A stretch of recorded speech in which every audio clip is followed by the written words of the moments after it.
जम्मू कश्मीर से कोई इंडिया के लिए खेले आने वाले टाइम में। उमरान मलिक खेल चुके हैं, परवेज रसूल खेल चुके हैं, और मैं चाहता हूँ कोई एक जम्मू का बच्चा देश के लिए भी खेले और IPL के लिए भी खेले।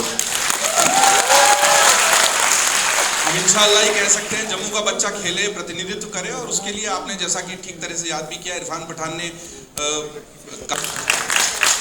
जैसे कहा जाता है सिंग इज किंग देश में, वैसे स्विंग इज किंग, और स्विंग के किंग आप रहे। अभी चूंकि पहला हमारा नाता जम्मू कश्मीर से है, यहाँ हम संवाद कर रहे हैं, तो आप कैसे देखते हैं नाता है, क्रिकेट का नाता है उसको, और अभी जो यहाँ पर प्रतिभाएं बहुत सारे युवा सभागार में हैं, उनको उम्मीद है कि आप दोनों लोग जो प्रयास कर रहे हैं उससे, जो सुरेश जी भी उम्मीद कर रहे हैं कि नए खिलाड़ी निकलेंगे।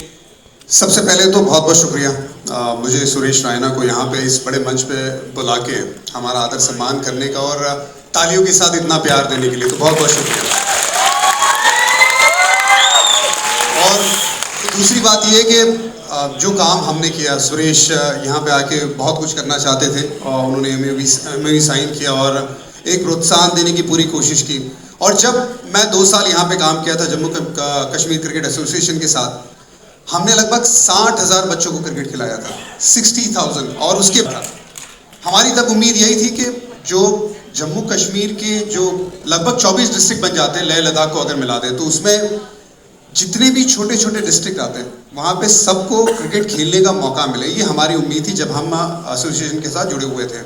और मुझे याद है दिल्ली का वो ताज होटल था, दिल्ली के ताज होटल में, ये मंच पे मैंने कहीं पे ज़्यादा बात की नहीं है, लेकिन वो दिल्ली के ताज होटल में जम्मू कश्मीर क्रिकेट एसोसिएशन के CEO उस वक्त आशिफ बुखारी साहब थे, एडमिनिस्ट्रेटर जस्टिस CK प्रसाद थे, और साथ में हमारे इंडिया के सबसे महान खिलाड़ी कपिल देव जी थे उस मीटिंग में, जहाँ पे मुझे बुलाया गया था इसलिए कि एक्सप्लोर करते हैं कि आगे जाके क्या आप जम्मू कश्मीर क्रिकेट को सेवा दे सकते हैं। उस वक्त मेरे हाथ में करीबन 4 लीग साइन थी, जिसमें कनाडा लीग आती है, क्योंकि मैं सोच रहा था रिटायर होकर बाहर जाके लीग खेलूं। उसमें T10 लीग आती है, उसमें CPL आती है, और एक और T10 लीग आती है। तो करीबन 4 लीग मेरे हाथ में थी, जिसमें मैंने अपना कंसेंट दिया था कि मैं इंटरेस्टेड हूँ, क्योंकि लीग बहुत ज़्यादा इंटरेस्टेड थी। उसमें एक बहुत बड़ा कमर्शियल एंगल भी था, जहाँ पे मुझे बहुत फ़ायदा हो रहा था कमर्शियली। लेकिन कपिल पाजी ने सिर्फ एक बात बोली कि आपने बहुत साल क्रिकेट खेला है, लगभग 2 डिकेड क्रिकेट खेला है, आपने वर्ल्ड कप जीता है, जो भी प्यारी प्यारी कपिल जी हमेशा जो बात करते हैं उन्होंने की। लेकिन एक बात उन्होंने कही कि अगर आप जम्मू कश्मीर क्रिकेट के साथ जुड़ते हो तो आपको यहाँ पे ना जो एक्चुअल में क्रिकेट को वापस कुछ देना है वो देने का मौका मिलेगा। और कपिल बाजी एकदम सही थे, क्योंकि भैया इस पे ताली बहुत जोरदार चाहिए। विदेश के सारे ऑफर थे, खूब पैसा कमाकर विदेश की धरती पर जा सकते थे इरफान पठान, और उन्होंने कहा कि ये बात उन्होंने कहीं बताई नहीं है। अमर उजाला के संवाद में खुलासा कर रहे हैं उस बैठक का, जहां कपिल देव जी ने प्रोत्साहित किया और उन्होंने तुरंत अपना निर्णय बदला विदेश जाने का। उन्होंने अपनी धरती से जो अपना प्यार था उसको जताया, इसके लिए बहुत तालियां जोरदार बनती हैं।